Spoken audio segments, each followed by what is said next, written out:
Sí, lo vemos, doctora. Perfecto, muchas gracias.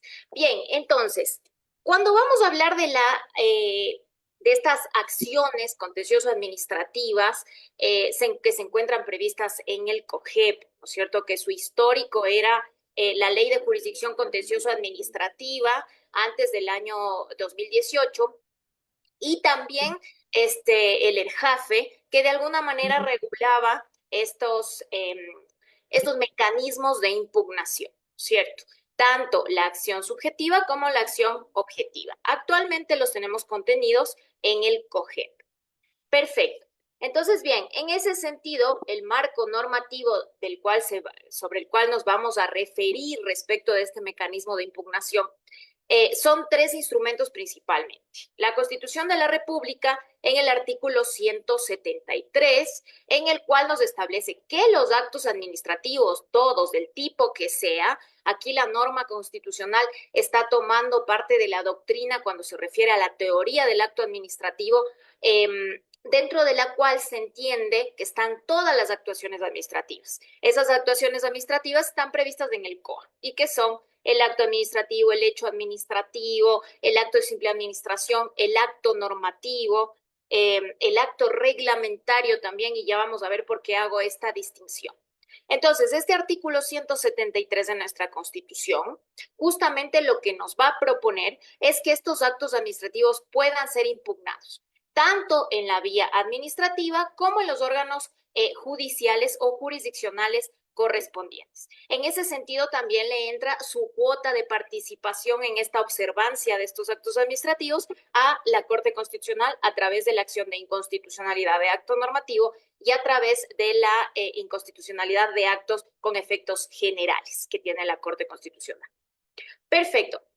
Entonces, en segundo término, también me quiero referir a la Constitución respecto del artículo 147, numeral 13, que si bien no está dentro de la presentación que les estoy exponiendo, pero que es fundamental porque este nos concede o tiene la raíz de la competencia o la facultad normativa que tiene la administración pública. ¿Por qué? Pese a que el 147 se refiere a las atribuciones del presidente, estas se vuelven un alcance de las competencias administrativas luego previstas en el COA en el 128 en adelante, en el artículo 128 en adelante. ¿Por qué? Esta nos dice que el presidente tiene la facultad de expedir reglamentos, ¿no es cierto? Pero también nos da una limitación, también nos establece las limitantes, hasta dónde tiene esa competencia o tiene plenos poderes. Entonces, la Constitución mismo le establece las limitaciones y le dice siempre que no contraponga o se ponga en contra, ¿sí?, de las leyes. ¿Ok? Porque si no vulneraría el principio democrático que se ejerce a través de la Asamblea Nacional. ¿Ok? Bien, entonces luego pasamos a otra norma de jerárquicamente inferior, por supuesto, el Código Orgánico Administrativo. A partir del artículo 105, nos establece los mecanismos de impugnación de los actos administrativos. ¿Sí? Entonces, este 105.1 establece que un acto administrativo es nulo cuando contravenga la Constitución o la ley. Entonces, esta es la raíz de la acción de anulación objetiva. Porque cuando hablamos de anulación objetiva, al tener esta palabra objetivo, nos referimos a que hay una norma, una ley, una obligación de hacer o de no hacer algo que no se está respetando. ¿Ya? De ahí que viene esta connotación del COA. Bien, después pasamos al Código Orgánico General de Procesos. Por supuesto que en el artículo 306 establece la acción de anulación objetiva por exceso de poder, la cual debe interponerse en el plazo de 3 años desde la emisión del acto administrativo. Y esto es importante tenerlo en cuenta procesalistas, abogados procesalistas en derecho administrativo o interesados en involucrarse en esta mecánica del contencioso administrativo que es bastante sui generis, que no guarda mucha similitud con los otros procedimientos, pese a estar regida por la misma norma, pero que en este sentido hace esta connotación, porque ustedes sabrán que los plazos muchas veces En lo general nosotros los tenemos en cuenta desde la notificación, ¿no es cierto? Entonces, la notificación en sede administrativa, el problema es que puede presentarse. Le pueden remitir a usted a su correo la notificación, como pasa, por ejemplo, con las multas de tránsito y a veces uno nunca se entera que tuvo una multa porque le notificaron a un correo que uno ya no tiene ese correo, etcétera, etcétera. Luego, también el tema puede presentarse la notificación del acto administrativo a través de los mecanismos oficiales de la institución, de la publicación en las distintas plataformas, redes, web de las instituciones. Entonces, eso también tampoco tiene una cierta objetividad, porque nos da lugar a pensar que no se está notificando, sino que se está transparentando una actuación administrativa, pero que no llega a ser directa porque no me ha alcanzado a mí como afectado, como administrado afectado por ese acto administrativo. Por eso es que es cuestionable también el tema de la notificación a través de los medios oficiales. Entonces, finalmente, claro, el COGEP o la constituyente, no la constituyente, sino la asamblea en su momento, planteó la idea, ¿sí?, de que se tenga en cuenta desde la emisión del acto. Entonces, la emisión del acto, entiéndase desde la fecha que tiene el acto administrativo. ¿Ya? Perfecto. ¿Cuál es la naturaleza y cuál es la finalidad de esta acción de anulación objetiva? Tiene como finalidad preservar la legalidad del ordenamiento jurídico.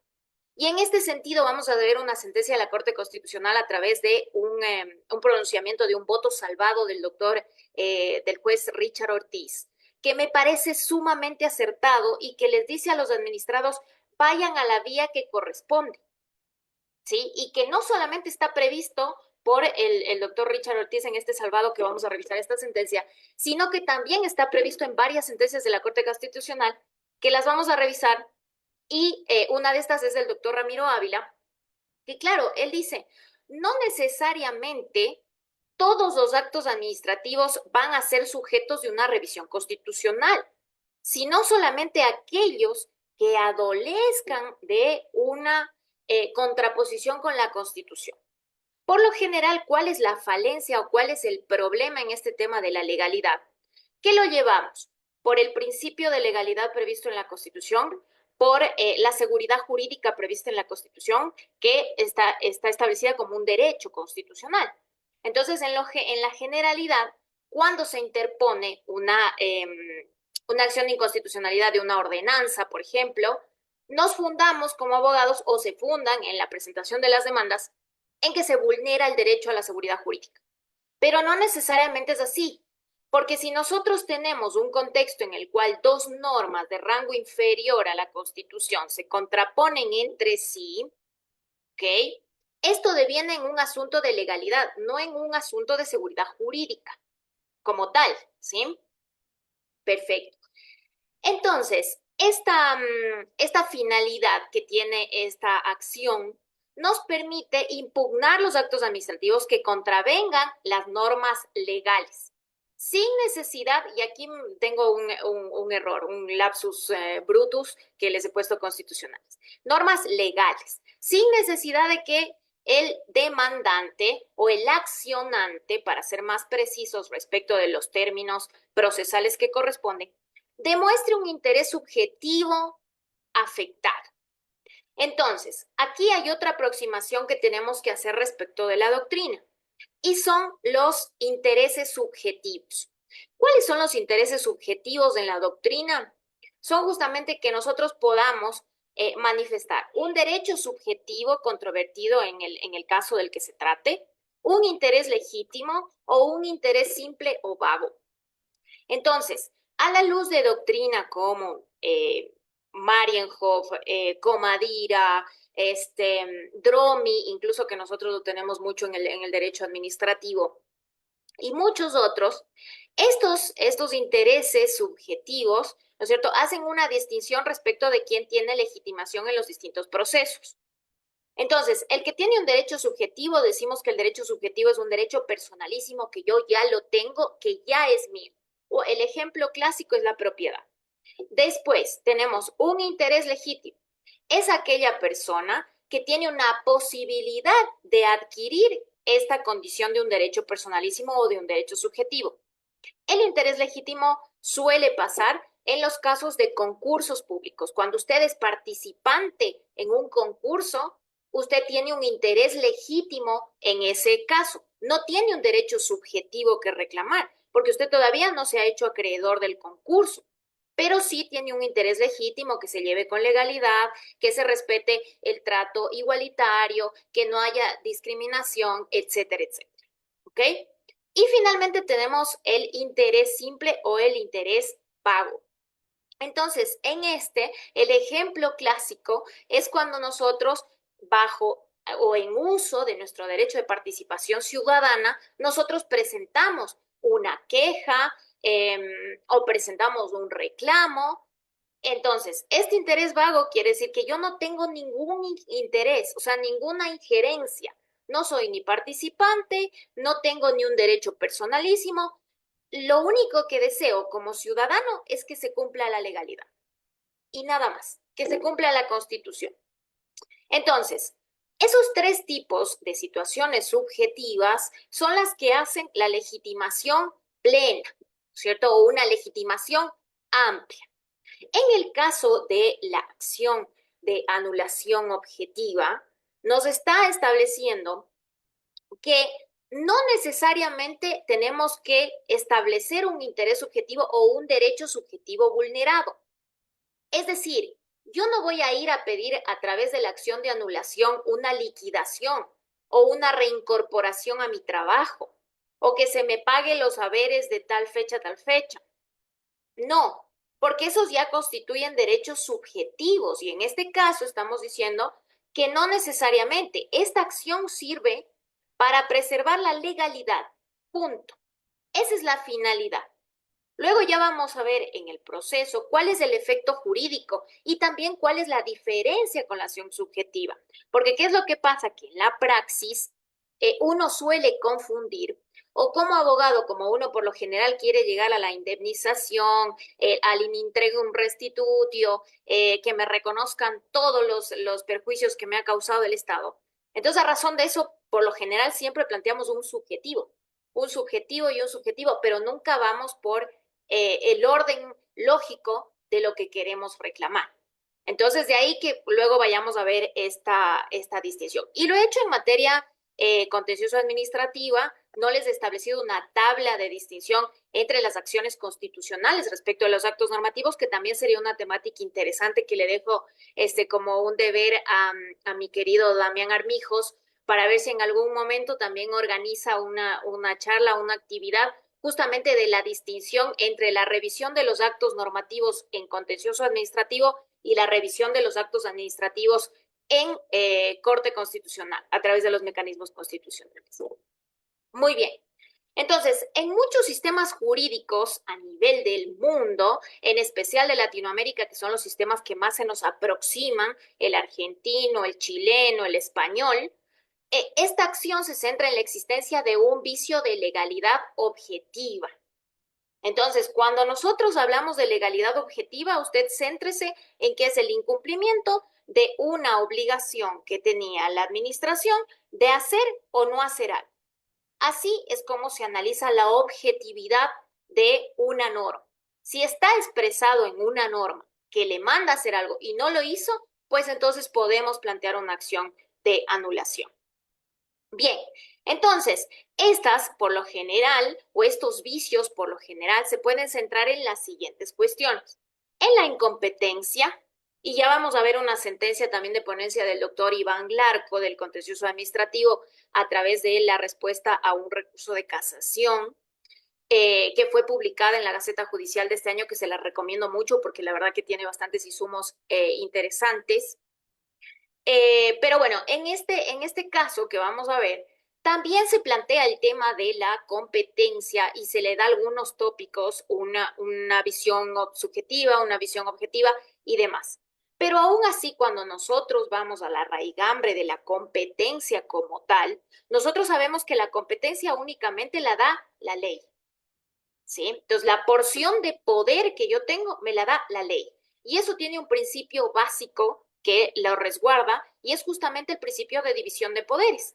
ese principio de Montesquieu que en antaño nos decía, ¿no es cierto?, que tiene que existir esta razón de frenos y contrapesos para que, claro, la competencia pueda establecerse únicamente sobre los asuntos puntuales. ¿Para qué? Para evitar la arbitrariedad, para evitar el abuso de poder. Por eso es que se establece que la competencia únicamente nace de la ley. ¿Ok? Bien. Otro vicio puede ser también una violación de forma sustancial. ¿Ya? Una desviación de poder también. Cuando nosotros en el paso de regular algún asunto, también nos metemos sobre otros temas que no nos competían. ¿Ya? La violación de la ley estrictamente de un artículo, que también lo vamos a ver en una sentencia constitucional, que es el caso 111, no me acuerdo el año IN, pero ya lo vamos a ver en esta misma sesión, en el cual, por ejemplo, se contraponía una ordenanza municipal con el COTAD. Entonces vamos a ver en qué punto se podría establecer esa violación de la ley. Y también vicios en el procedimiento. Entonces, en resumen, tengamos en cuenta que el Código Orgánico Administrativo nos establece los requisitos de validez de los actos administrativos. Entonces, ¿cuáles van a ser esos requisitos de validez del acto administrativo? Justamente el artículo 99 nos menciona la competencia, el objeto, la voluntad, el procedimiento y la motivación. ¿Ya? Entonces, cuando se trata de vicios en el procedimiento administrativo tiene una característica particular, que no solamente se trata de un procedimiento desde la emisión del acto administrativo hacia adelante, sino que también tiene un procedimiento administrativo como elemento que se encuentra hacia atrás de la emisión del acto administrativo. Es decir, para que yo pueda destituir a un funcionario, por ejemplo, si fuese el caso, yo tengo que establecer primero un procedimiento, que será un sumario. Y dentro de ese sumario tienen que haber hechos administrativos, actos de simple administración, un acto normativo que regule todo el procedimiento que voy a llevar a cabo, todo el procedimiento administrativo. Entonces, eso es un procedimiento como elemento que se encuentra antes de la emisión de este acto de destitución. Y luego, posterior a ese acto, yo sigo teniendo un proceso. ¿Y cuál es ese proceso? La notificación, qué sé yo, si se trata de un contrato administrativo, yo tengo unas entregas parciales, ¿ya? Entonces, el vicio en el procedimiento es bastante sui generis, ¿no? No tenemos, no es similar a las otras materias en el derecho. Muy bien. ¿Cuál es el fundamento, de esta acción de anulación? Es el principio de legalidad, básico y fundamental. ¿Ya? Legalidad. Entonces, aquí quiero que usted separe cuando nosotros nos ponemos en este análisis principialista de jus filósofos del derecho. Entonces, distinguimos entre el principio de juridicidad y el principio de legalidad. Tienen una diferencia importantísima, que la juridicidad abarca todo el conjunto de normas. Entonces, llámese este conjunto de normas los principios, los derechos, las reglas, todo lo que Alexis en el neoconstitucionalismo nos establecía como las fuentes de los derechos, ¿no es cierto? Que no solamente son las normas, sino que son reglas y principios, ¿ya? Entonces, ese principio de juridicidad, usted lo va a apartar para decir, esa juridicidad, ¿a quién le compete analizarla? A la Corte Constitucional. Pero en cambio, nosotros tenemos este principio de legalidad, que es someramente aquel que va a remitir al estricto texto de las normas administrativas en la materia de la que se trata. ¿Ok? Entonces, en ese sentido, se obliga a la administración a actuar conforme a las normas jurídicas. Este tipo de acción tiene una finalidad de corregir las actuaciones administrativas, tiene una finalidad de prevenir la violación de las normas y de ser un ejemplo para que no se lleven a cabo desviaciones del poder. ¿Ya? Entonces, sin tener ningún tinte político, pero han habido muchos pronunciamientos en los últimos, en especial en el último año, respecto de los estados de excepción, incluso en los años anteriores, en gobiernos anteriores, en los cuales justamente se ha analizado que el estado de excepción tiene ciertas limitaciones, que no el estado de excepción se justifica por las razones que fueren, así el país tuviera la emergencia que tuviere, sino que hay un marco bajo el cual, ¿cierto?, tienen que establecerse determinadas actuaciones. Entonces, en ese sentido, esas sentencias vienen a ser, a ejemplificar cómo se debe proceder en el caso de la aplicación del estado de excepción, por ejemplo, como una especie de acto normativo. Ya vamos a ver por qué se llama acto normativo este estado de excepción. Bien, entonces, en ese sentido, ¿qué nos va a permitir? Corregir desviaciones del poder, prevenir prácticas administrativas contrarias al ordenamiento jurídico y servir de guía para futuras actuaciones de la administración. Pero aquí les quiero mencionar, hay una teoría muy interesante que la verdad a mí me fascina mencionar cuando estoy haciendo esta distinción de si impugno el acto administrativo que ya me afecta o impugno el reglamento que dio lugar a ese acto administrativo. Y es una teoría del doctor Rodolfo Barra. Es un tratadista que él justamente establece que esta, este mecanismo de impugnación o estos mecanismos de impugnación, si elegir entre ir por el acto administrativo que me afecta directamente o ir por el acto normativo con efectos generales y anularlo en el mundo jurídico, ¿cuáles serían esos efectos? Tiene un efecto dominó. ¿Qué quiere decir? No sé si ustedes han visto cómo se juega el dominó o lo juegan, pero son estas fichitas que tienen puntitos y que uno las va formando, ¿no? Entonces, si uno toma una de determinado lugar, pueden irse corriendo todas y caen todas a su mismo tiempo, como una especie de, para ser más gráfica, como una serpiente, ¿ya? Funciona más o menos así. Entonces, el doctor Barra dice que tanto si nosotros impugnamos el acto normativo, se caen todas las actuaciones que hayan sido posteriores a este, porque estamos anulando, estamos sacando del mundo jurídico esa norma o ese acto normativo que contenía disposiciones que eran contrarias a la ley. Entonces, todo lo que dio lugar, por supuesto que se cae, ¿no es cierto? De igual manera, entonces él nos dice, si nosotros impugnamos el acto administrativo como tal, yo lo que voy a conseguir es únicamente la pretensión respecto de ese acto administrativo. O sea, voy a conseguir mi reincorporación, voy a conseguir que me paguen mis salarios o que el contencioso haga la liquidación de lo que se me debe, mis haberes por estos días o por estos años que estuve destituida, pero nada más. O sea, quizás el reglamento o el acto normativo que contenía las disposiciones bajo las cuales quizás se pudo destituir a esta funcionaria o este funcionario, pudo haberse anulado y con ese el efecto era para todos los casos que se hayan establecido a través de ese reglamento. En cambio, en el caso puntual de ir a impugnar el acto administrativo, no. Solamente es para ese caso y nada más. ¿Ya? Entonces, eso es importante también para que ustedes lo tengan en cuenta como una distinción.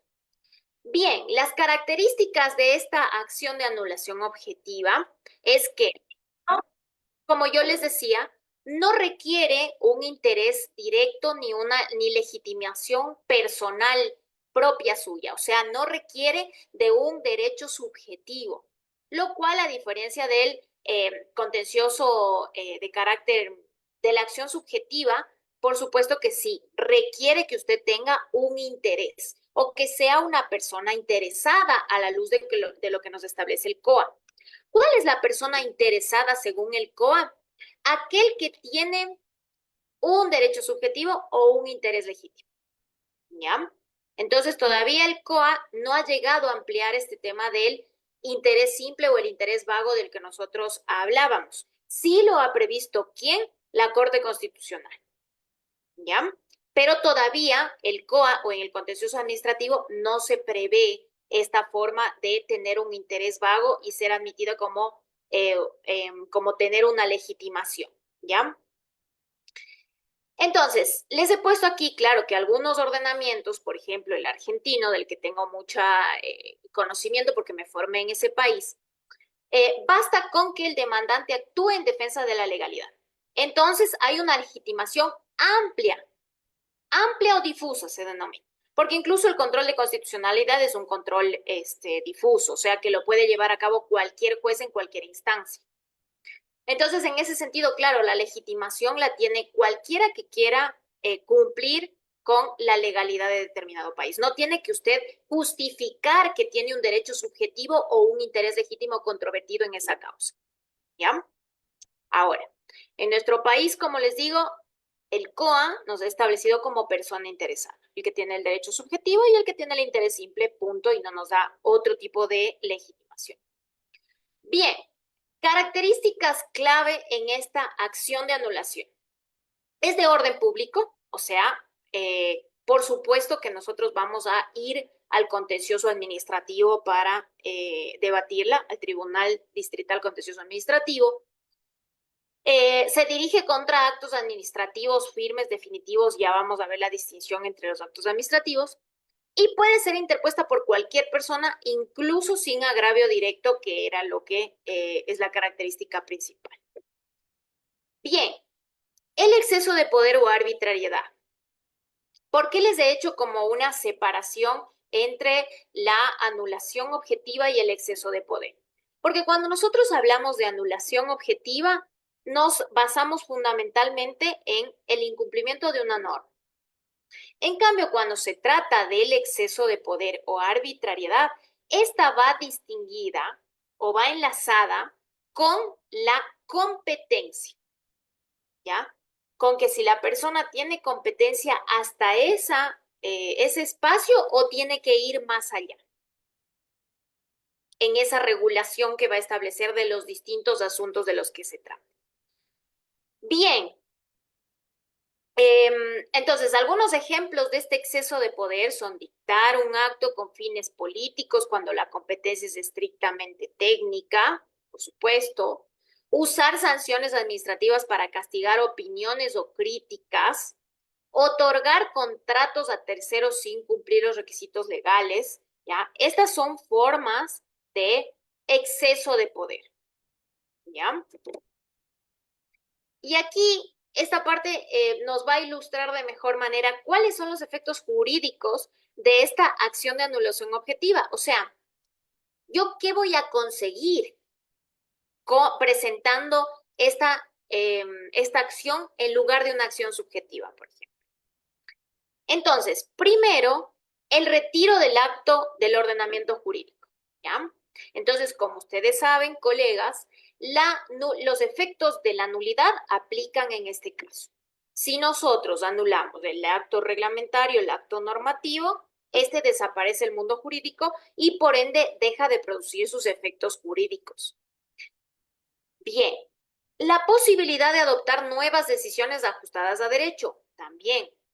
Le damos lugar a que la administración se ajuste o se apegue a los pronunciamientos que se hayan emitido en sentencias, por ejemplo, en esta sentencia que vamos a revisar hoy de la ponencia de Iván Larco, justamente esa sentencia menciona una sentencia de la Corte Constitucional que no se atendió respecto de la compra de renuncias.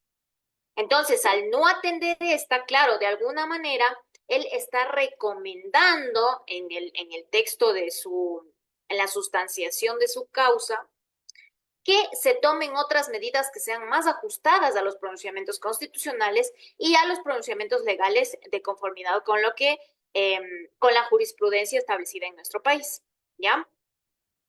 La eventual reparación del daño si hay conexidad con responsabilidad patrimonial.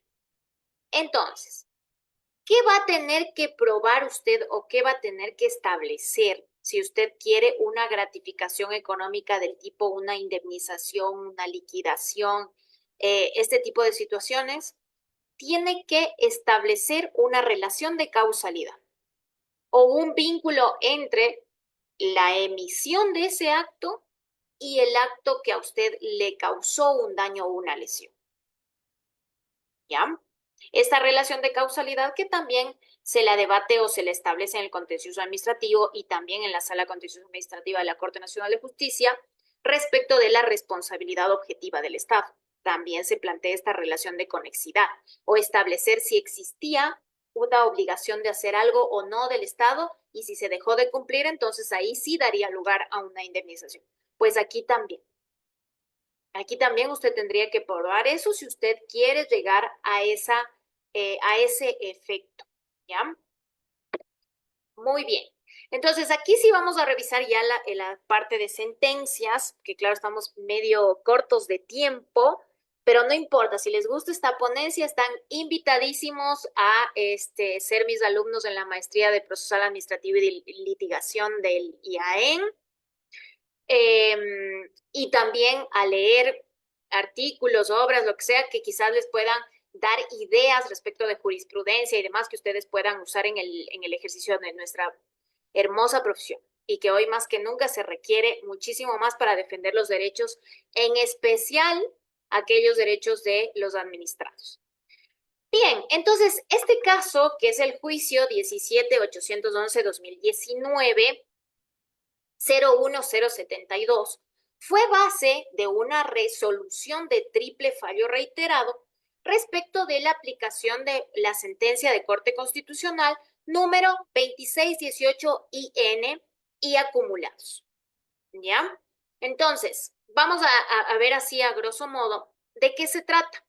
Entonces, en esta sentencia 2618 de la Corte Constitucional se declaró la inconstitucionalidad de algunos términos contenidos en un acto normativo, en el cual se establecía que las renuncias eran obligatorias y que las y los servidores deberán cumplir obligatoriamente con los procesos aplicados por la administración. O sea, de alguna manera sometían a que las personas renuncien a su derecho constitucional al trabajo y tengan que proceder con la compra de renuncias en estos casos, ¿ya? Entonces, al haberse establecido esa inconstitucionalidad, llega un caso a la sala contenciosa de la Corte Nacional, obviamente a la luz del recurso de casación, que ha pasado previamente por un proceso de tribunal distrital, un proceso contencioso administrativo, bajo la acción subjetiva. Pero ya vamos a ver por qué yo considero que no debió haber sido la acción subjetiva, sino la acción objetiva. Entonces, en una pequeña síntesis de este caso, nos dice que la acción esta pretende desvirtuar la legitimidad del acto administrativo que cesa definitivamente a un servidor en funciones mediante la imposición obligatoria de la compra de renuncia. Entonces, aquí tenemos varias cositas a analizar. Primero, cuando hablamos de acción, nos estamos refiriendo a actuación administrativa, la que sea. Entonces, ¿qué pretendemos desvirtuar o qué se está estableciendo en este punto? Todo acto administrativo posee dos caracteres fundamentales de manera doctrinaria y también expresados en las normas, que son, en principio, la legitimidad de los actos administrativos, que quiere decir que si el poder, ¿cierto? O la función administrativa, sea en la persona que sea, en un ministerio, en una secretaría, en la presidencia, está actuando en apego al derecho. ¿Por qué? Porque son parte del Estado. Entonces, quiero entender que la función administrativa va a actuar de acuerdo a las normas. Por eso es que el derecho administrativo le ha dotado a este acto, a estas actuaciones administrativas, de esa especie de presunción de que un acto emitido por la función administrativa va a estar acorde al derecho. Eso se denomina como presunción de legitimidad y es un carácter del acto administrativo. Y otro también es la ejecutoriedad. Y justamente también se funda o tiene como muy cercana a esta presunción de legitimidad. ¿Por qué? Porque si yo estimo que el acto es legítimo, entonces yo lo puedo ejecutar. Inclusive bajo la coacción. Inclusive puedo pedirle a la policía que me ayude a ejecutar. Este es el caso, por ejemplo, de las ordenanzas municipales, bajo las cuales la policía municipal, o mejor dicho, los agentes municipales, porque no son policías como tal. Si nosotros analizamos la doctrina o la definición en sí del poder de policía o de la policía, no es lo mismo un agente que un policía. Por ende, el agente municipal, cuando va y le retira, qué sé yo, el canasto de una señora que está haciendo sus ventas y no tiene posibilidad de hacer esas ventas públicas, entonces ahí, en ese sentido, nosotros podemos decir que se está ejecutando un acto administrativo. ¿Ya? Perfecto. Entonces, bien, seguimos el análisis del caso y aquí les dejo de compartir acá para irnos a la sentencia, porque quiero que hagamos que tengamos unas ciertas consideraciones. Yo les he puesto aquí algunas páginas para que ustedes lo puedan revisar. Entonces, les he puesto esta sentencia desde el 5.10, que es la página 209 y siguientes. Entonces, ustedes lo pueden buscar al juicio. A este caso, como les digo, está en la Gaceta Judicial, en la que sacó hace poquísimo tiempo, 2 semanas, algo así, la Corte Nacional de Justicia, así que la pueden revisar ahí. De todas maneras, yo voy a compartirles esa sentencia para que la podamos revisar. ¿Ya? A ver, permítanme un segundito que me organizo aquí con mi computadora.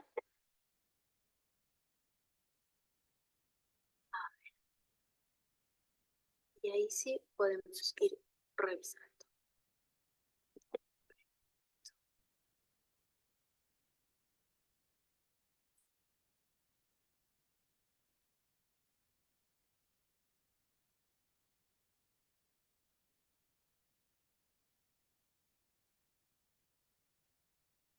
Ya, no sé si ustedes ahí la pueden revisar, pero ustedes van a encontrar el análisis del caso.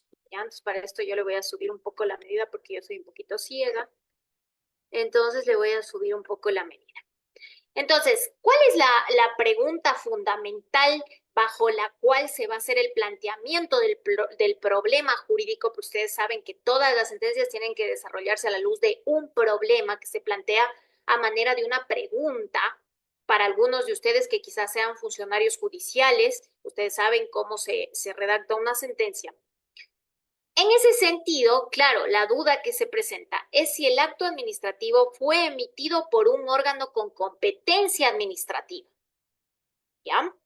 Entonces, la primera duda que me cabe a mí, ustedes cuando analicen toda la sentencia, van a ver que esta sentencia se presentó en el Tribunal Distrital Administrativo a la luz de una acción subjetiva. Es decir, teniendo en cuenta el acto administrativo, la resolución que aceptaba o que imponía esta cuestión de aceptar la compra de renuncias, ¿cierto?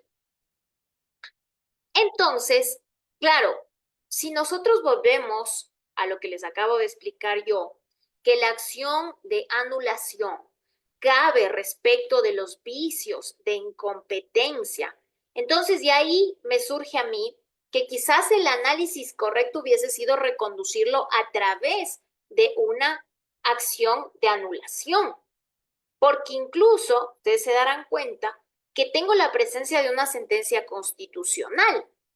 Entonces, que si yo los llevaba por anulación, este tenía un efecto para todos los casos que dieron lugar de este reglamento, ¿no es cierto? O de este acto normativo. En lugar de eso, yo planteo un subjetivo, ¿ya? Pero aún así, este acto sigue surtiendo efectos en el mundo jurídico, porque nadie lo anulaba. Este reglamento o este acto normativo que contiene esta lesión de competencia. Entonces, bien, ustedes van a seguir analizando cuando gusten. Hoy no nos vamos a quedar en la lectura porque ya estamos con el tiempo, pero sí vamos a ir a qué se estableció. Entonces, ustedes van a ver que el 5.10.4 nos dice que el acto administrativo impugnado es el contenido en la acción de personal número tal, de fecha número tal, mediante el cual o mediante la cual se detalla qué cosa, según lo establecido en el literal tal, del artículo tal, bla, bla, bla, ¿no es cierto? Y del reglamento general de la ley, bla, bla, bla, se procede con la renuncia o con la compra de renuncia con indemnización. Entonces, a la luz de eso, se encuentra una resolución. Y esta resolución, miren nada más ustedes por quién fue emitida esta resolución. Y por eso es que se cuestiona la competencia. Esta resolución fue emitida por el Coordinador General Administrativo Financiero del Ministerio de Economía. O sea, ni siquiera fue una resolución emitida o una ordenanza o un acuerdo ministerial, que serían los instrumentos bajo los cuales se pronuncian los ministerios, sino que fue emitida por un coordinador administrativo. ¿Ya?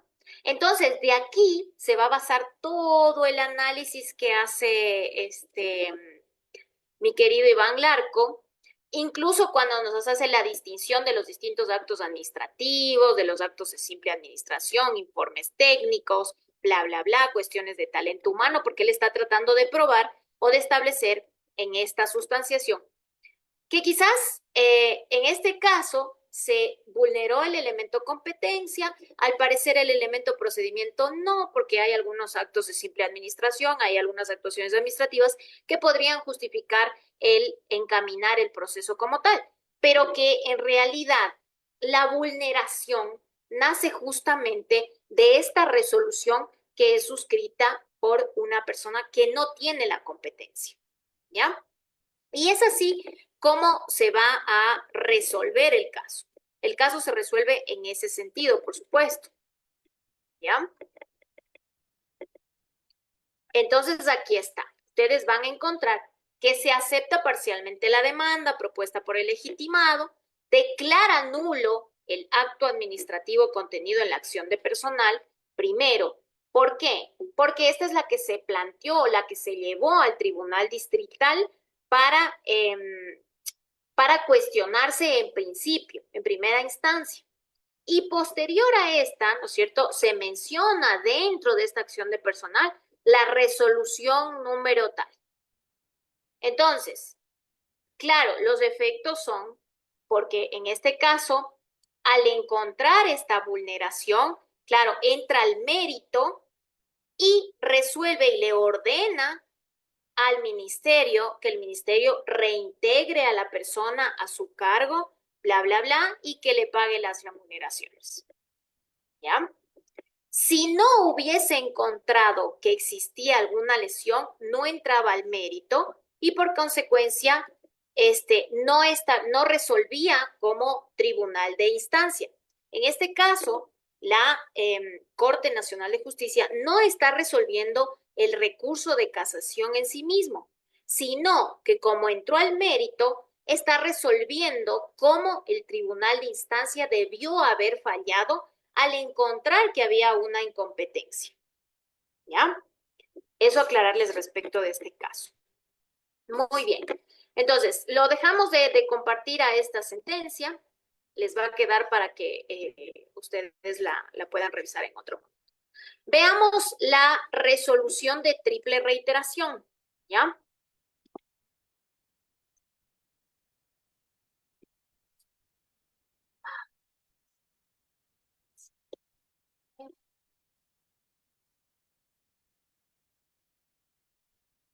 Esta. Perfecto. Entonces, ahí les comparto. ¿Ya?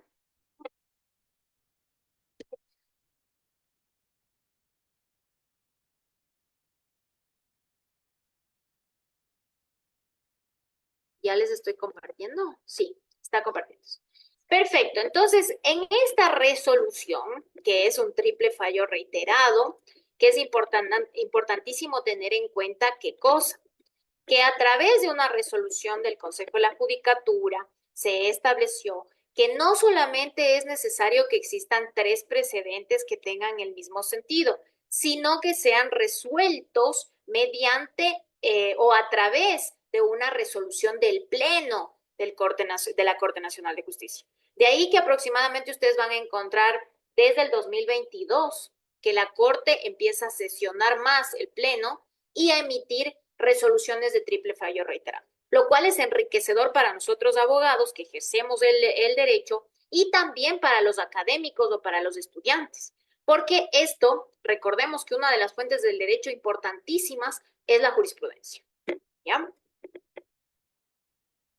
Correcto, muy bien. Entonces, hay alguien que me está rayando la pantalla, no sé qué pasa, pero ya me va poniendo unas cuantas rayas, o ya quiere que me vaya tal vez. En fin, ok. Entonces, ¿qué nos dice esta resolución? Que en las sentencias señaladas, bla, bla, bla, por la Sala Especializada de lo Contencioso Administrativo de la Corte Nacional, se ha pronunciado sobre la consecuencia de la declaratoria de nulidad de los actos administrativos emitidos por la cesación de funciones de servidores públicos por compra de renuncia con indemnización, a propósito de la sentencia constitucional.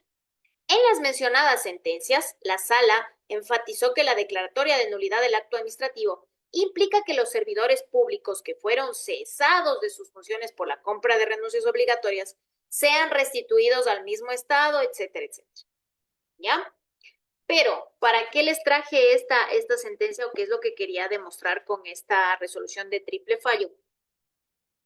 Que justamente ese análisis respecto de la competencia prevista en un acto normativo también dio lugar a una resolución de triple fallo reiterado, que justamente nos establece que en esta materia en específico, al no haber reconocido una sentencia de Corte Constitucional, ¿no es cierto?, se puede determinar o se puede fallar en favor de la pretensión de la ministra. ¿Ya? Bien, entonces, continuemos, ¿ya? A ver, vamos a volver a la presentación, que tengo ahí el cuadrito este que les quería mostrar y algunas otras sentencias. Bien, entonces, vamos al análisis de las sentencias, ¿ya? Tomen apuntes porque estas sentencias les van a servir. Como les digo, para el ejercicio profesional es muy interesante. Y les recomiendo de manera personal que cuando ustedes citen en sus demandas una sentencia, lo hagan no más de 5 años de antelación. ¿Por qué? Sobre todo en el caso de la Corte Constitucional, porque como ustedes recordarán, las transiciones han hecho que obviamente cambien los jueces, cambien los pronunciamientos, se aparten de tal pronunciamiento. Entonces puede ser que usted esté citando una sentencia sobre la cual ya se dejó claro que no. A mí me pasaron casos en los cuales yo tuve que revisar en fase de admisión en la Corte. Casos en los cuales se establecía el test de motivación antaño, en el cual se establecía la razonabilidad y demás, ¿no? Sumamente diferente de la sentencia 1158 que hoy por hoy la tenemos a la luz de la motivación en las diferentes actuaciones administrativas, incluso establecida por varios tribunales administrativos y demás. No es solo motivación en cuanto a lo constitucional, eso también aclararles. Pero bueno, eso como un tip o un consejo para este libre ejercicio y la litigación. Bien, entonces, primero yo, claro, les he puesto para que ustedes lo revisen la sentencia 2618IN, que es esta sentencia famosa de la compra de renuncia, que ustedes van a ir a los párrafos 121 y siguientes. ¿Qué es lo que nos van a establecer estos párrafos? Justamente la facultad reglamentaria que yo les decía, que es la del 147, numeral 13, que se va a referir a los límites en la reglamentación. ¿Ya? ¿Hasta dónde llega el límite de emitir estos actos normativos? ¿Ya? Entonces, en ese sentido, les voy a compartir un poco esta sentencia para que vamos a alguna cosita, algún párrafo, algo corto, eh, y luego volvemos, ¿ya?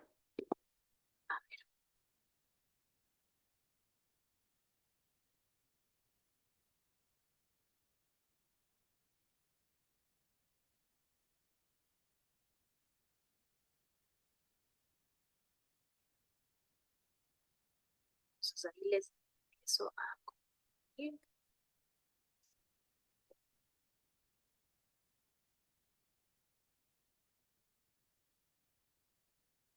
Muy bien, entonces, esta es la sentencia 2618 y en ella acumulados, la que decíamos que trataba acerca de la compra de renuncias, y vamos a ir directamente al análisis constitucional para revisar la parte que nos corresponde con relación a esta facultad reglamentaria, que es la que va a ser, o son los tipos de actos administrativos, la naturaleza de estas actuaciones que van a ser cuestionadas por la acción de anulación objetiva. Correcto. Entonces, ¿qué nos establece?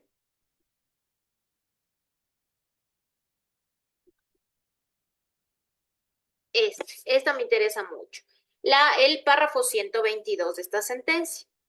Nos dice que conforme a este artículo 147.13 que yo les dije, el Ejecutivo puede expedir reglamentos para la aplicación de una ley. En el ejercicio de esta potestad, el presidente tiene un margen amplio de actuación, toda vez que puede efectivizar o en su defecto regular aspectos que la ley no ha desarrollado para encauzar su operatividad. Sin embargo, tiene un límite, como yo les decía, no es que se puede obrar hasta donde yo quiera, sino el cual consiste en no contravenir ni alterar las leyes respecto de las cuales se expide la normativa para su aplicación. ¿Ok? Entonces, eso es fundamental que lo tengamos bien claro, hasta dónde llega el límite. ¿Ya? Por otro lado, el 123 también nos dice, en el caso concreto, la norma impugnada, la reforma al Reglamento General de los CEP, constituye un acto en virtud de la competencia reglamentaria por parte del presidente de la República, porque es el reglamento a una ley. Sin embargo, dice cómo se indicó, se ha comprobado en el presente caso que el presidente incluyó por medio de la reforma al reglamento la compra de renuncias con carácter obligatorio sin ser la autoridad competente para ello y considerando que en su momento la Asamblea Nacional no aprobó la propuesta de incluirla. ¿Ya? La consecuencia es que el Ejecutivo excedió materialmente las competencias que el artículo 147, numeral 13, le otorga. ¿Ya? Entonces, ¿por qué ustedes me van a decir, por qué estamos hablando de la facultad reglamentaria del presidente si nos estamos refiriendo a una acción de anulación objetiva? Porque los reglamentos del presidente también hacen parte de los actos normativos, también tienen un carácter general, también tienen un carácter abstracto que no va dirigido a una persona o a dos, sino que va para toda la colectividad, que no pueden ser individualizados. Entonces tiene características similares a las de un acto normativo. ¿Ya? Entonces, en ese sentido, les voy a hacer la invitación para que ustedes revisen los artículos desde el 128 hasta el 130 del Código Orgánico Administrativo, que se tratan acerca del acto normativo, ¿cierto? Y que nos va a decir qué tipo de declaración es, que es una declaración unilateral, que está efectuada en ejercicio de una competencia administrativa, que produce efectos jurídicos generales, que no se agota con su cumplimiento y de forma directa. Y entonces en el 129 y el 130 se hace una distinción importantísima en el COA. Una distinción entre qué tipos de instrumentos, entre el reglamento y el acto normativo. Por un lado, nos dice que hay una potestad reglamentaria que es esta que tiene el presidente que da a luz la Constitución. Y que estos actos, estos reglamentos que surgen de esa competencia, por supuesto que deben ser cuestionados por una acción de inconstitucionalidad. Pero por otro lado, nos menciona el COA en el 130, nos habla de unos actos normativos de carácter administrativo y los limita bastante con relación a estas competencias del presidente, porque el 130 nos dice que estos actos administrativos se van a desarrollar primero por máximas autoridades administrativas. Es decir, me está diciendo este artículo que estas máximas autoridades son de instituciones inferiores al Estado central, porque el Estado central estaría en principio regulado o contenida esta facultad en el 147 de la Constitución. Entonces está sacando o está distinguiendo que existe otro tipo de actuación normativa de un rango jerárquico inferior, porque esta competencia normativa de carácter administrativo está naciendo del COA y la competencia reglamentaria del presidente nace de la Constitución. Entonces, ahí ya tenemos una primera situación a tener en cuenta respecto de estos tipos de actos. Luego, nos dice también que esta competencia o este acto normativo de carácter administrativo va a tratar acerca de los asuntos internos de esa institución o de esa entidad. ¿Ya? Entonces lo está limitando inclusive con razón a la materia. Le está dando la competencia hasta con razón a la materia. Primero con razón a la persona y luego con razón a la materia. ¿Ya? Entonces de ahí que se producen dos tipos de actos normativos a la luz de lo que establece el COA. El reglamento y el acto normativo de carácter administrativo. ¿Sí? Entonces, para precisar la distinción respecto de estas actuaciones, yo tengo un libro que fue mi tesis doctoral, que justamente está encaminado a cuál es el proceso que le corresponde a cada uno de este tipo de actos. Y es un libro que se llama La potestad reglamentaria y la facultad normativa de carácter administrativo en Ecuador. Si ustedes gustan, lo pueden buscar, lo publiqué en el año 2023, ¿sí? Y les va a ayudar a precisar justamente esta distinción entre estos dos tipos de actos y cuál es el procedimiento que debemos aplicar para uno o para otro. ¿Ya? Correcto. Bien, entonces, sigamos con esta exposición. Entonces, pasamos a revisar la sentencia 111-20 IN en los párrafos 43 y siguientes, ¿ya? Y esto también para que lo tengan en cuenta, las sentencias de Corte Constitucional jamás se citan por página, sino se citan por párrafo, ¿ya? Para que ustedes lo tengan también como, eso como un dato, cuando quieran citar en sus demandas o en sus artículos científicos, académicos, lo que fuere. Entonces, esta sentencia 111 que ya les comparto fue ponencia de la doctora Teresa Núquez y fue una sentencia bastante interesante respecto del siguiente análisis. A ver, permítanme que les dejo de compartir aquí y vamos a compartir, ¿ya?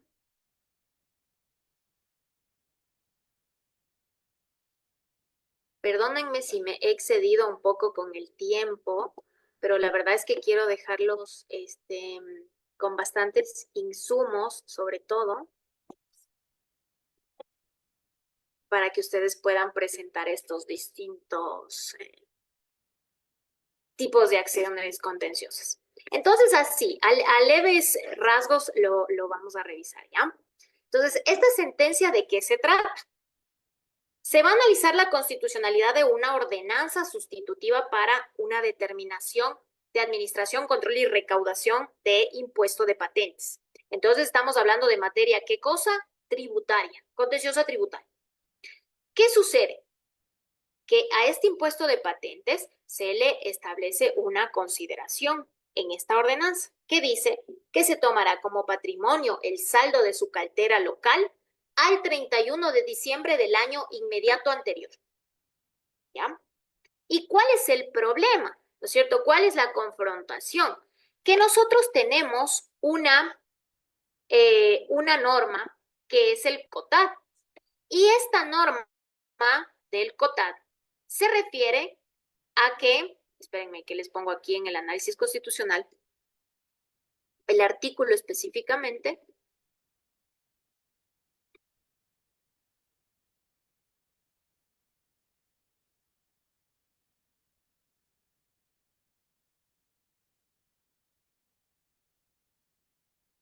para que ustedes tengan clara la distinción de por qué sería contrario a la ley.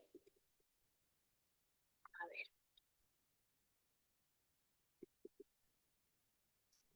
Sigo el artículo de ley que se me fue.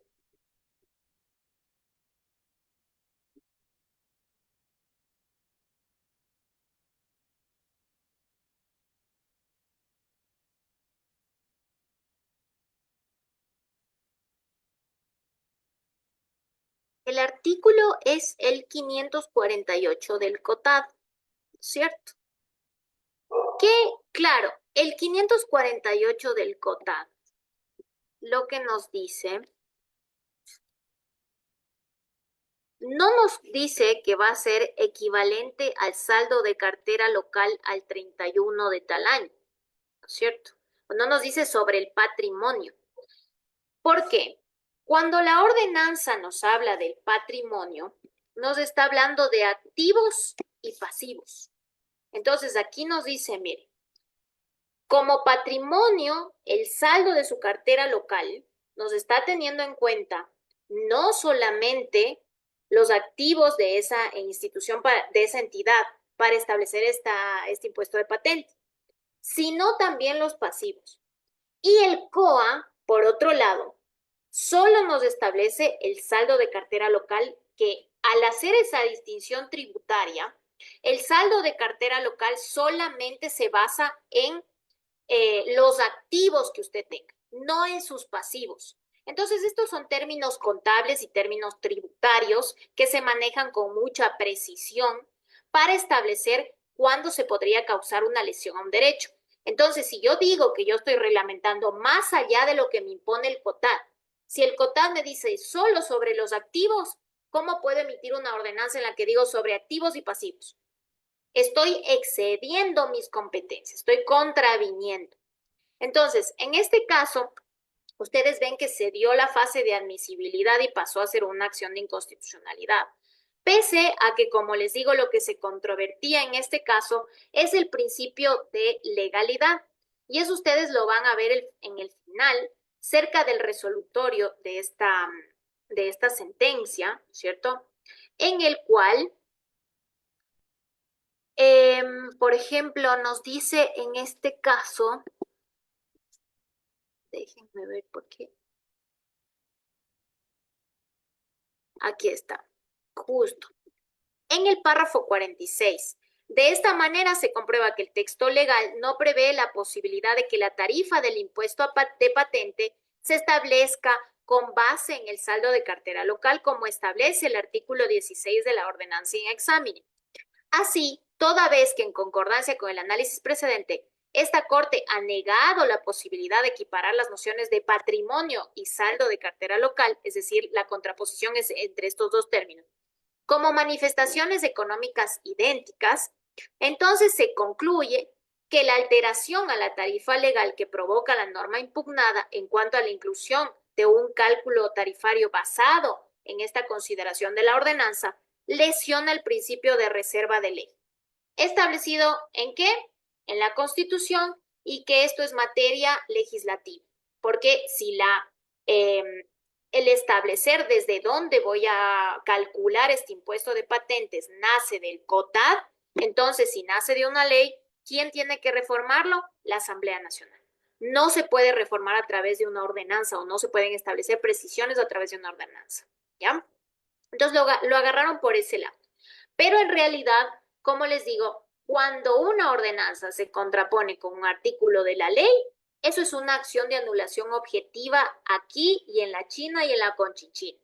Sino que la Corte a veces cuando ya admite un proceso no le queda más que sustanciarlo porque si no entra en un proceso de preclusión, porque no podemos volver de una fase posterior, que sería la sustanciación, a regresarme a la fase de admisión, ¿sí? Y a razón de eso es que a veces, en muchos casos, la Corte Constitucional da lugar a estas hienes respecto de ordenanzas o respecto de actos normativos que tranquilamente discuten asuntos de legalidad. Entonces, en ese sentido, quiero irme con nada más, no les voy a seguir dando más sentencias porque si no nos quedamos toda la noche. Pero sí les quiero dar el voto salvado del doctor Richard Ortiz, porque me parece sumamente brillante, realmente. Yo creo que cuando una persona, la que sea un juez o no lo sea, establezca alguna cosa que a uno le ayuda a entender algo o aprender algo, es de demostrar, ¿ya?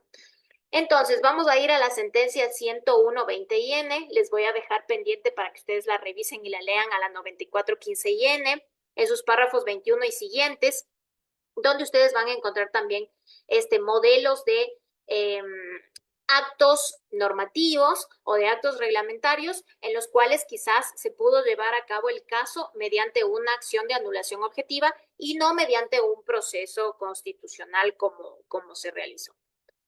Bien, entonces en esta sentencia 101 vamos a ir directamente al voto salvado. Espérenme que ya les comparto.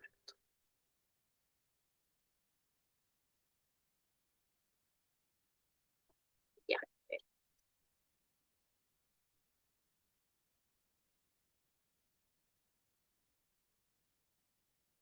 Ya, muy bien. Entonces, ustedes ahí la están viendo, ¿cierto?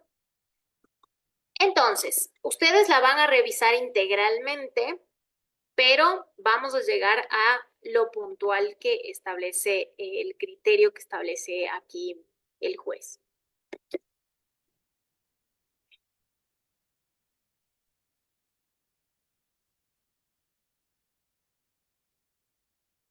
Ya.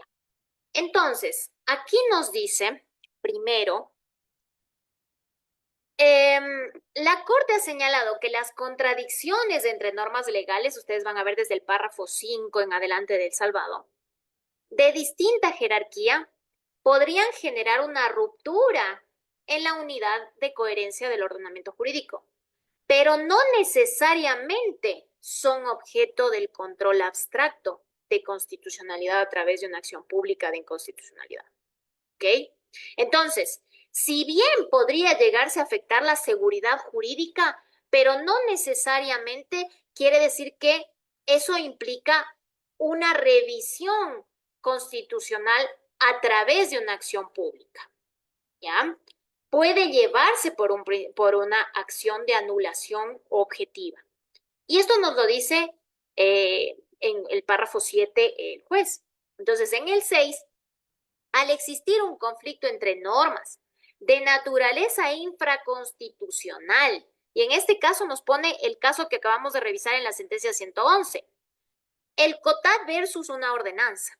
Se deberían activar los mecanismos procesales propios de la jurisdicción ordinaria con el fin de atender dicha pretensión.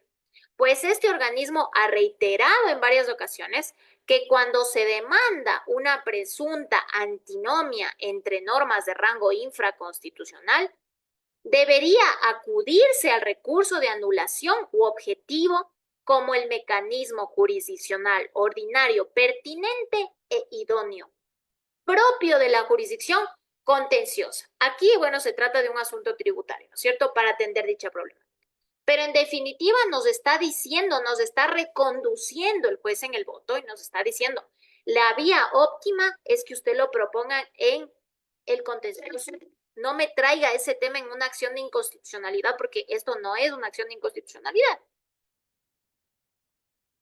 ¿Por qué quería llegar a que tengamos esto y a que les sirva como insumos? Ustedes, cuando vayan a revisar la cantidad de casos que tiene la Corte, vayan a las notas del pie, al número 2 y al número 3. Cuando ustedes van al número 2 y al número 3, van a encontrar las distintas sentencias, ¿no? Y estas a su vez les van a citar otras más y de ahí van a poderse enriquecer, ¿ya? Para poder presentar sus distintas acciones. Pero era importante como para generar esta distinción de la que yo les hablaba entre los procesos constitucionales y la acción de anulación, que tanta disputa tenemos y que a veces como abogados creemos que podemos articular las dos cosas al mismo tiempo o que preferimos la de inconstitucionalidad porque la de inconstitucionalidad tiene un rango más largo para presentarla o menos largo y me van a responder más rápido que si yo planteo en 3 años una de anulación en el contencioso administrativo y cosas por el estilo. ¿Ya? Bien.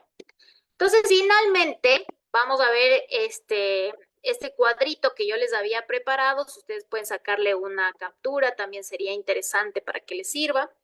Entre la diferencia entre la acción de anulación objetiva y la acción subjetiva o de plena jurisdicción. ¿Ya? Entonces, en este sentido, perdón que se me fue la presentación. Ya. Ustedes van a encontrar, primero, cuál es el aspecto o cuál es la intención de una y otra. Entonces, nos va a decir que la acción objetiva, ¿qué es lo que quiere lograr? Quiere controlar la legalidad objetiva de un acto administrativo sin necesidad de que exista una afectación directa a un derecho subjetivo, lo que veníamos diciendo. Por otro lado, la acción subjetiva, esta sí quiere proteger derechos subjetivos lesionados por un acto administrativo específico. ¿Ya? Respecto de la legitimación activa, ¿quién está legitimado en una acción de anulación? Cualquier persona con interés directo en la legalidad del acto, incluso sin una afectación personal. En la acción subjetiva, en cambio, son las personas cuyos derechos subjetivos hayan sido afectados directamente por el acto administrativo. ¿Cuáles son los efectos de la sentencia de anulación objetiva por exceso de poder? Erga omnes, es lo que yo les decía. Entonces, hacer efectos generales que anulan el acto administrativo, este tiene efectos para todos los actos que se emitieron con base de este acto normativo o acto reglamentario. ¿Ya?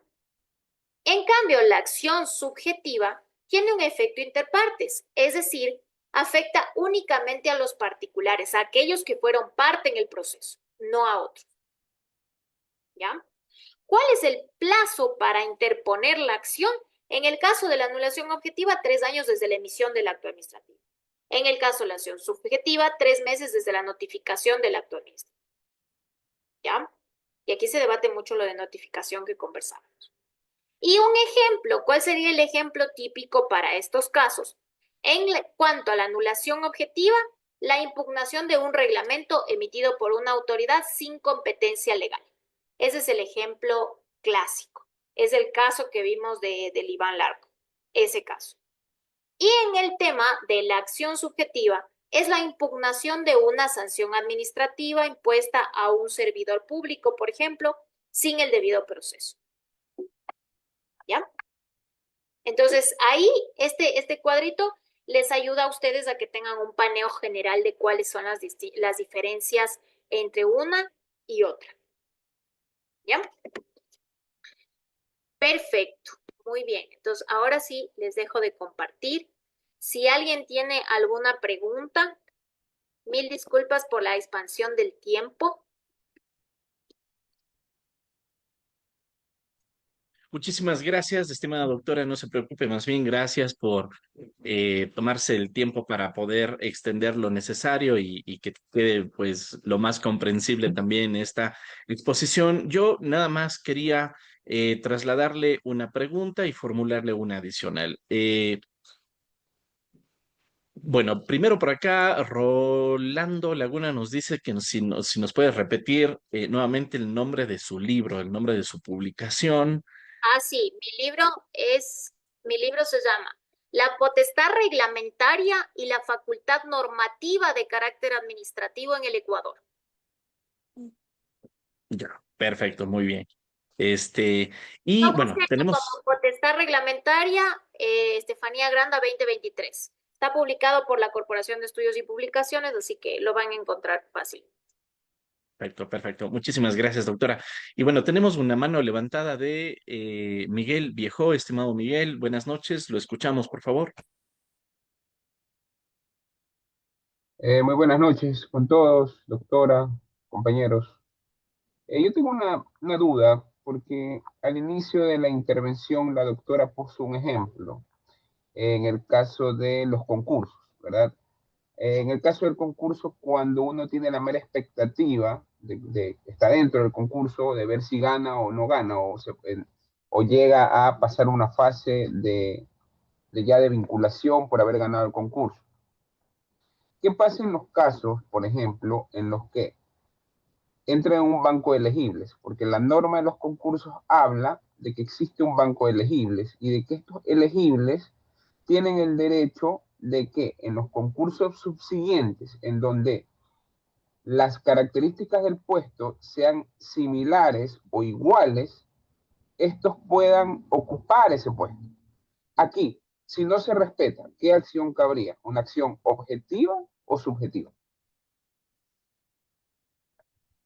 A ver, yo más que irme por una acción A ver, ¿qué podría interponer ahí? A ver, déjeme ver qué se me ocurre.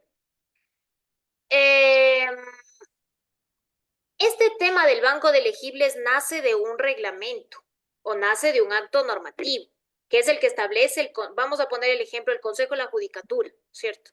Entonces, el Consejo de la Judicatura emite un reglamento antes de llevar a cabo el concurso y ahí se establece esta estipulación de que van a quedar estas personas.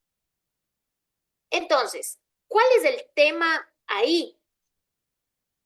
Que si yo planteo una acción objetiva, de anulación objetiva, que es lo que cabría, legalmente de acuerdo al contencioso, porque se trata de un acto normativo.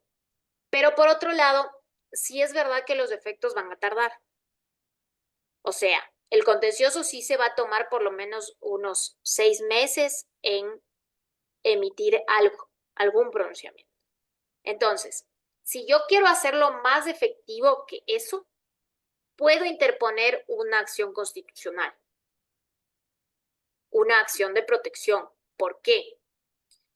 Porque si a mí no se me reconoce mi derecho constitucional previsto en esa condición de acreedor y tal de ese derecho adquirido, le denominaríamos de esa manera, podemos obtener un pronunciamiento en la justicia constitucional. Y tenemos más vías, porque el tema es que si proponemos ahí la acción de protección, luego tenemos la apelación en corte provincial. Y luego de esto, si es que me fallan en determinado sentido, yo puedo plantear la extraordinaria de protección en la Corte Constitucional o también puedo plantear la acción de incumplimiento si es que la decisión es que se me asigne a mí la cuota de tal concurso. Entonces, yo en ese caso en particular que usted me plantea, yo le diría, como administrativista que lo soy, el recurso es la anulación objetiva. Pero también desde la praxis le recomendaría y desde la efectividad de lo que usted quiere lograr, váyase por vía constitucional. Pero no interponga las dos cosas al mismo tiempo. ¿Ya? Eso sí, no, váyase por alguna de los tipos de acciones. Pero creo que en la que mejor obtendría resultados es en la constitucional. ¿Ya? Listo, Eso gracias. sería sí a Y la hora. una consulta más. Cuando hablamos del tema de las compras de renuncias, ¿verdad? De las compras de renuncia que supuestamente son voluntarias, pero en algún momento se hicieron obligatorias, poco y más, ¿no? O sea, les obligaban a las personas a firmar e irse. Por Y si, supuesto. y si lo planteamos del lado al revés, imaginémonos que un funcionario público que ha cumplido su trayectoria en una institución pública y que por alguna razón observa que no tiene oportunidades de crecimiento profesional, porque todas las plazas arriba están ocupadas o porque todas las plazas arriba se lo ubican de una manera a otras personas, no a los funcionarios de carrera normalmente como debería ser en en la lógica, ¿no? Y esta persona decide postularse para acogerse al plan de compra y renuncias. Claro, es que no es que le van a quitar, solamente las personas que ventilen su caso es a las cuales les van a decir, en su caso usted puede seguir trabajando porque esta norma es ilegal o es inconstitucional de acuerdo a tal sentencia. No quiere decir que a los que ya se hayan acogido a ese derecho les van a quitar la indemnización y les van a decir, no, usted se somete a trabajar. No, lo único que hicieron en este tema de compra de renuncias es quitarle la palabra obligatoria. O sea, dijeron que sí puede ser voluntaria, con indemnización, por supuesto, pero lo que no puede ser jamás es obligatoria porque es vejativa de mi derecho de libertad, de elegir si me quiero quedar, no me quiero quedar o quiero optar por las diferentes alternativas que me dé mi derecho. Entonces, eso es lo único que establece la sentencia 2610-IN. Ya, y en el caso que yo planteo es cuando el funcionario tiene la voluntad de retirarse y no recibe el pago o la indemnización en el tiempo justo y resulta que el funcionario se desvincula de la institución y no recibe el pago de su indemnización. varias actuaciones. La primera podría proponer una acción subjetiva porque ahí sí hay una liquidación directa, pero solo tiene 3 mesecitos, entonces usted tiene que medir el tiempo. Si no, otra vía también es ir metiendo escritos, y si en algún caso se configura el silencio administrativo es de ejecutoria y usted lo puede ejecutar inmediatamente con el efecto positivo. En ese sentido, otra. Después, puede plantearlo también como un incumplimiento de una sentencia constitucional, citando la sentencia 2610-IN. Puede irse por la acción de incumplimiento y decir, no se está acogiendo lo establecido en esta sentencia. Ya. O puede plantear también una acción de protección en sentido de decir, no se me está pagando. O sea, vías tiene un montón para poder reclamar. La menos idónea en ese caso, por lo corto del tiempo en la cual la puede plantear, es la subjetiva en el contencioso, porque solamente tiene 3 meses. Entonces, por lo general, a uno cuando le van a pagar una liquidación, una indemnización, le dan largas. Le dicen, no, porque el Estado hasta que me deposite, hasta ver la partida, etcétera, etcétera, etcétera, y le siguen pateando el caso, y le siguen, y le siguen. Pero yo le diría, si es que en el caso plantee articule otro tipo de acciones. En este caso que estamos revisando, las acciones que se interponen es en contra de la institución del cual uno se desvincula o del Ministerio de Economía o del Ministerio de Trabajo, porque las instituciones alegan de que el procedimiento no se concluye porque estas otras instituciones no cumplen con entregar el presupuesto o entregar el informe del Ministerio de Trabajo, por ejemplo. Claro, yo siempre les recomiendo primero ir contra la institución que emitió el acto administrativo, impugnar contra esa. Pero luego puedo yo impugnar en subsidio contra los otros también, contra el Ministerio de Economía, contra el ministro, el jerárquico superior de esa entidad. Puedo hacerlo en administrativo, se puede hacer. Ok, muchas gracias. A la orden.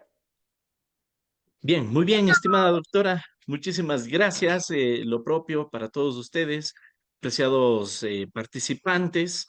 Recordarles que hacer extensivo también esta invitación que ha hecho la doctora Estefanía para que quienes tengan interés en esta maestría en Derecho Procesal, Administrativo y Litigación que ella coordina en el IAEN, pues bienvenidos. Me parece un programa extremadamente interesante. De hecho, yo estoy inscrito, va a ser mi profesora, la doctora Granda, y creo que promete mucho. Así que, estimada doctora, muchísimas gracias y le devuelvo la palabra para que pueda despedirse de esta audiencia. Bueno, nada más agradecerle a Latin Juris por la invitación y específicamente a Damián Armijos. Muchísimas gracias, para mí un placer, ya nos conocemos algunos añitos, pero ahora mucho más fraternos por las distintas situaciones profesionales que nos conllevan a ello. Muy agradecida con las personas que se han sumado a esta exposición. Espero haya sido de utilidad para ustedes y que los insumos que han captado en estos minutos les sirvan para el ejercicio de nuestra profesión. Y como siempre, incentivarlos que sigan capacitándose. Los abogados hoy más que nunca tenemos que estar al día con las sentencias, los fallos, los pronunciamientos para seguir ejerciendo nuestra profesión con eficacia y eficiencia. Muchísimas gracias a todos.